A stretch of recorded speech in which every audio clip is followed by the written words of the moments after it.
मित्रांनो, एक गोष्ट आहे. होतं काय का, सापाची आणि घारीची भांडणं होतात. तर घार काय करते, सापाला उचलते आणि आकाशामध्ये घेऊन जाते. पण हेच युद्ध घारीचं आणि सापाचं जमिनीवरती सुद्धा होऊ शकलं असतं ना. पण नाही, घारीनं काय केलं, सापाला उचललं आणि आकाशामध्ये घेऊन गेले. का? त्यामागचं कारण असं असतं की जर घारीने सापासोबत युद्ध जमिनीवर केलं असतं ना, तर घार हरली असती. पण घार काय करते, सापाला उचलते आणि आकाशामध्ये घेऊन जाते. यानं होतं काय, आकाशामध्ये गेल्यानंतर सापाचं संतुलन बिघडतं आणि साप त्यावेळी थोडासा कमी शक्तिहीन, म्हणजे शक्तिहीन, किंवा त्याचं जवळचं बल कमी पडतं घारीसोबत आकाशामध्ये लढण्यासाठी.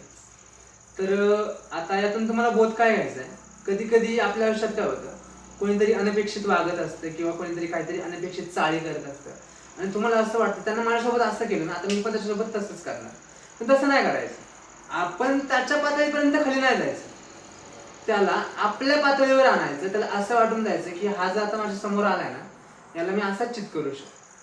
पण त्याला त्या भ्रमात ठेवायचं की तू मोठा झालायस आणि आपल्या पातळीवरती तो आला ना, की मग ठीक आहे ना, तुमच्या पातळीवर आलाय, आता तुम्ही त्याला सहज हरवू शकता.